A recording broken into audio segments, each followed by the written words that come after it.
여러분 안녕하십니까. 오늘 읽은 책의 조박입니다. 저는 이제 이번 주에는 그 조던 피터슨의 질서 너머라는 책을 좀 읽고 있는데요.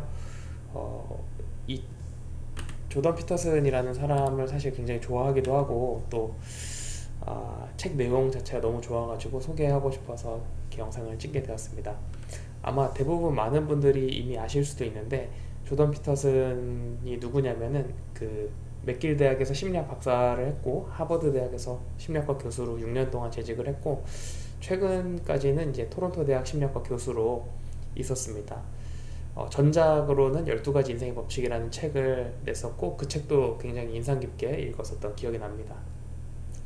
이 12가지 인생의 법칙 책도 재밌게 읽었지만 처음 조던 피터슨이라는 이름을 듣게 된 거는 그 한참 막 강남역 살인사건 강남역 그 사건 등을 통해 가지고 처음 이제 알게 되었던 페미니즘의 이제 어떤 광풍이 불 때 페미니스트가 막 미투가 막 일어나고 이러면서 이렇게 페미니스트들이 이제 주장하는 바가 일부 맞는 말이 있지만 또 모든 말이 다 맞았던 건 아니잖아요. 그래서 이 미국의 여성 페미니스트들하고 논쟁을 벌였던 조던 피터슨의 영상을 보고 나서 이 사람이 굉장히 논리적인 사람이구나 하는 것들을 좀 알게 돼가지고 이 사람을 이제 알게 됐습니다. 그 영상 자체가 사실 굉장히 좀 유명해지기도 했었고 어떻게 보면 이 인생의 12가지 법칙 이 책보다도 더 그 영상이 어쩌면 유명했을 수도 있겠다 이런 생각을 하게 됩니다.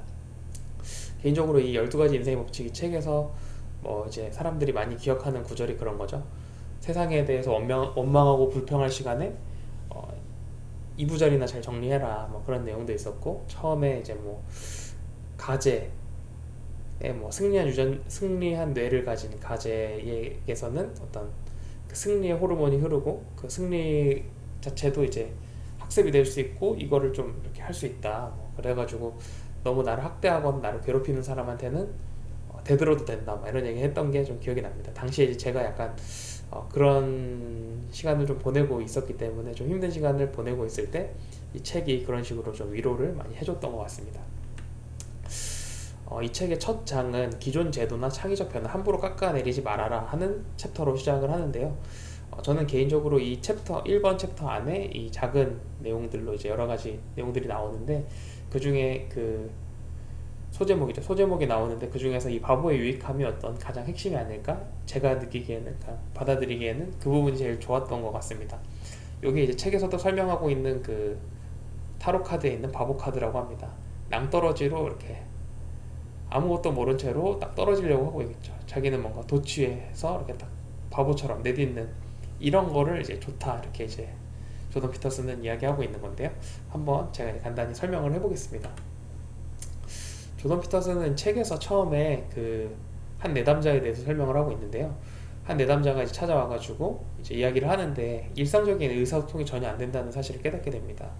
왜 의사소통이 전혀 안 될까 이런 부분들을 보다 보니까 이 사람이 아내도 잃고 자녀들도 잃고 이렇게 사회적으로 상호작용하는 사람이 아무도 없었던 거예요. 그래서 이제 너무 힘들어하니까 그리고 이제 일상적인 의사소통도 안 되고 그러니까 상담을 이어나가는 것이 과연 어떤 의미가 있는가 이런 생각을 하면서 상담하기가 굉장히 힘들었다고 이제 고백을 하고 있습니다. 근데 그런 식으로 고백을 하다가 이 내담자와 대화하는 방법을 알았는데 그 침묵을 지키는 거라고 했어요. 그래서 이분이 조던 피터슨은 아니고요. 제가 그 픽사베이에서 조던 피터 저기 카운셀링 이렇게 쳐가지고 다운받은 사진입니다.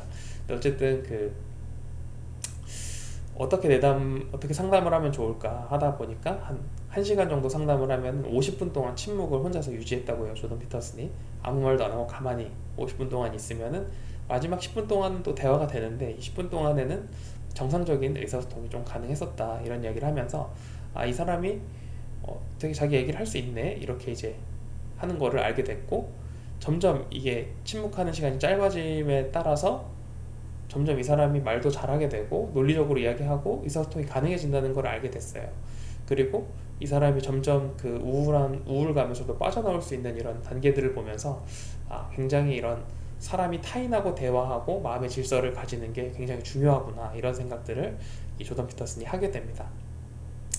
그래서 이제 다음으로 넘어오면서 이 사회제도에 대한 이야기를 이야기하거든요.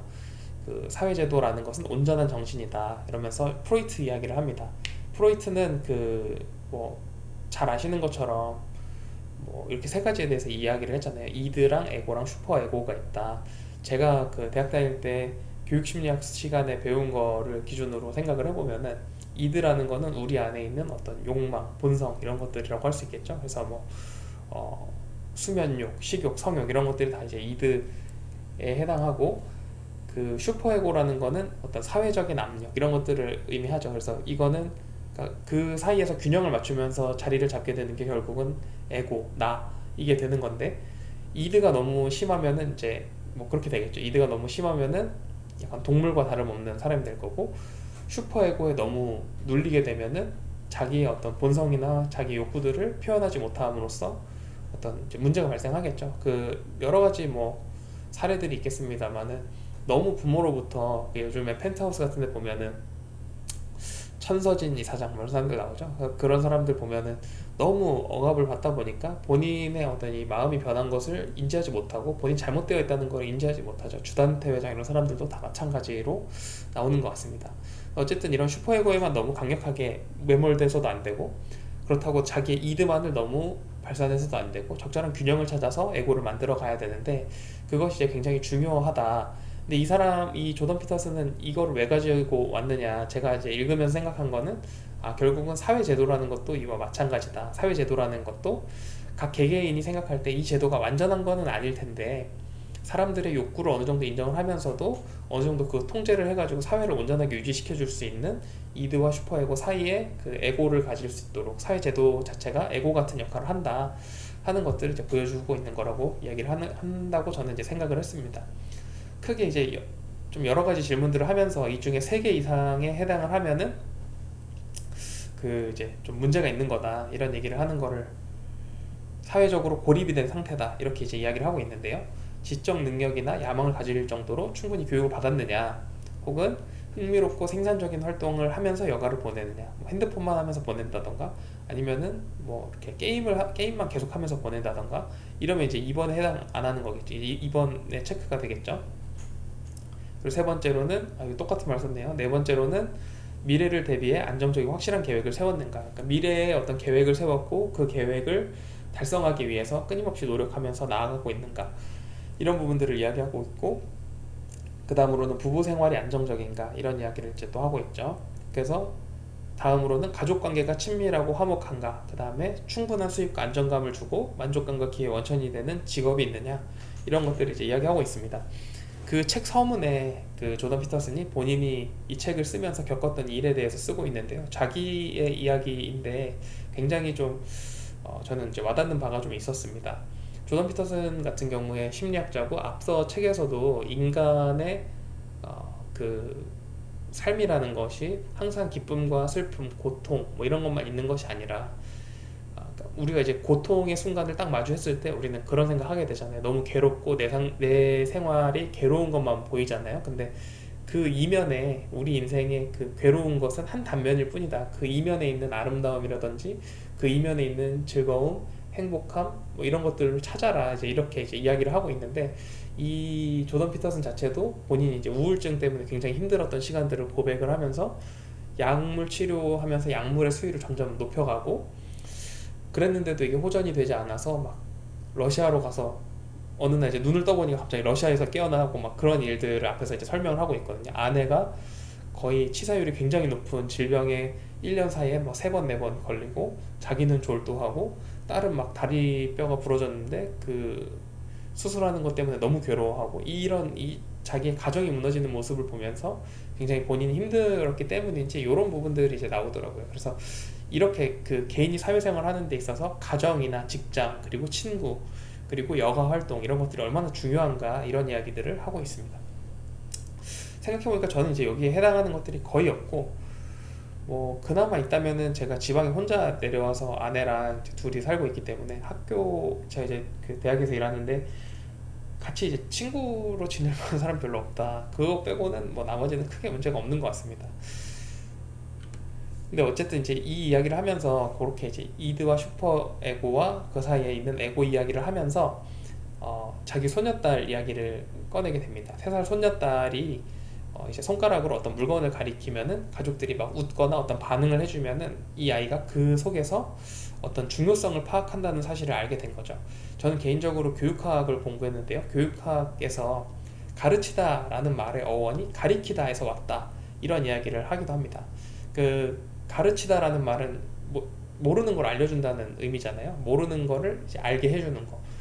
이 조금 더 꼰대 같은 소리를 해보자면은 교사라는 사람은 원래 학생보다 더 높은 지위에 있는 사람이거든요. 지적으로 더 높은 위치에 있죠. 근데 학생에게 뭘 설명해주기 위해서 일부러 낮아지는 거잖아요. 학생의 눈높이에 설명하지 않으면 학생들이 이해할 수 없기 때문에 낮아지는 거죠.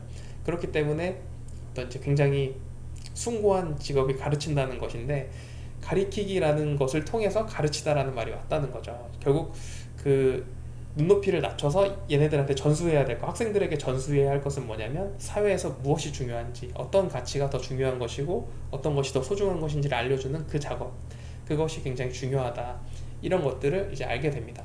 결국은 이 손녀딸이 아무거나 손가락으로 가리켰을 때 사람들이 반응해주지 않는다는 것들을 손녀가 이제 인지를 하게 되는 거고요. 또 한편으로는 손녀가 혼자 있을 때를 관찰해 봤는데, 혼자 있을 때는 뭔가를 가리키면서 놀지를 않는다고 해요. 그러니까 그걸 보면서 이 사람이 알게 된 거는, 이 아이도 이 속에서 이 가족이라는 울타리 안에서 상호작용하고 있구나, 이런 것들을 보게 되었다고 합니다. 그러면서 이제 그 바보의 유용성이라는 부분을 이야기하는데요. 바보의 유용성을 가지게 되면은 결국은 감사와 겸손의 싹을 우리 마음속에 가질 수 있게 된다라는 이제 이야기를 하는데요. 이제 가끔 보면은 우리 생활에서 천재를 만나게 되는 경우가 있잖아요. 천재들을 만나게 되는 경우가 많은데, 저도 이제 주변에 막 천재라고 불릴 만한 아주 똑똑한 친구들이 많이 있었죠. 초중고를 거치면서 만났던 뛰어난 친구들이 많이 있었는데, 그 친구들을 만나면서 죄송합니다. 제가 이제 느꼈던 건, 정말 세상에 천재가 많구나, 이거를 첫 번째로 느꼈고, 저런 친구들은 과연 커서 뭐가 될까, 이런 거를 이제 궁금해하게 됐어요. 제가 초등학교 중학교 지날 때 정말 뛰어나다고 생각했던 친구들이 이제 뭐 과학고를 진학하고 카이스트 막 수석으로 입학하고 이런 친구들도 있었는데, 그런 친구들 보면서 쟤네들은 정말 커서 어떤 일을 하게 될까, 이런 게 정말 궁금했었는데, 막상 지나고 보니까 그냥 그 어떤 국가단체 연구소에 소속돼서 열심히 연구를 하는 사람들이 되었어요. 근데 어쨌든 그 친구들이 그렇게 어려운 과학적인 문제들을 해결하고 사회에 기여하는 것은 우리가 할 수는 없는 일이잖아요. 그러니까 그 사람들이 가진 거를 내가 못 가졌다고 해서 비교하거나 막 우울해지거나 막 다운되지 말고, 이 사람들은 세상에 있는 복잡하고 심각한 문제들을 해결해야 되는 자리에 있는 사람들이니까 그 사람의 영역은 그 사람에게 주고, 그 다음에 우리는 우리의 것을 하자, 이런 것들로 한편으로는 받아들이면서 또 이제 이야기하는 건 그런 거예요. 우리가 어떤 문제를 직면했을 때 이 문제를 해결하지 못하는 이유는, 해결할 수 없는 문제를 만나는 이유는 우리가 그 문제에 대한 해결책을 모르기 때문이죠. 그러니까 모르는 문제를 풀 수가 없잖아요. 뭐 예를 들어서 갑자기 뭐 누가 저한테 중국말을 건다 하면 제가 중국어 못하니까 대답할 수가 없잖아요.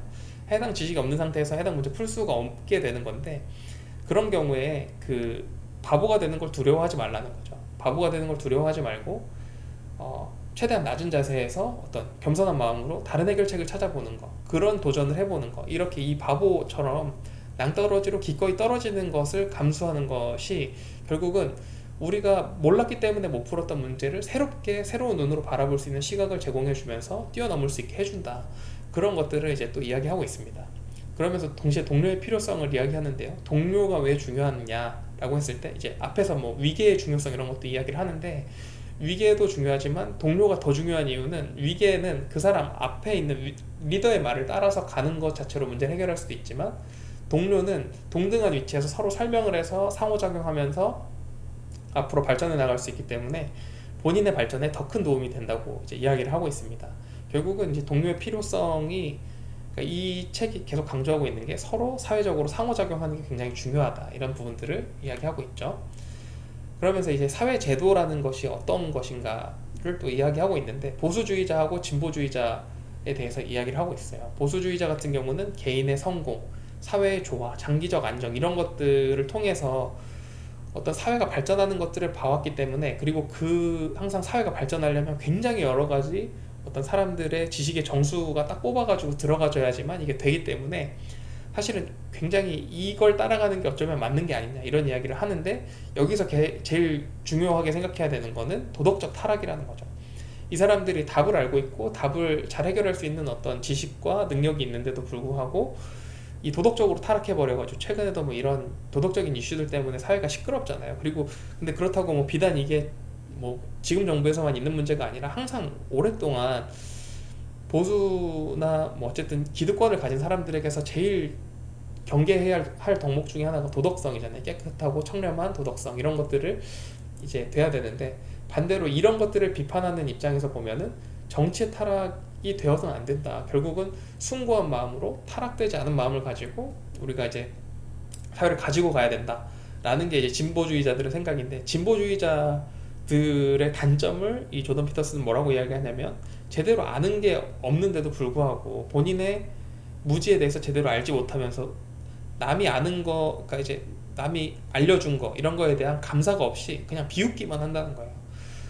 그냥 그 우리가 이제 많이 보지 않았습니까? 저도 뭐 대학에 다니고 그러면서 많이 경험을 했는데, 그냥 우리가 받은 것에 대해서 그거는 마치 당연히 줄 수밖에 없었던 것이라고 이야기하거나, 아니면은 그거는 그 사람들 이익을 위해서 우리를 잘해준 것에 불과하다 라는 이야기들을 자꾸 하는 걸 보면서 저는 좀 당황스러웠거든요.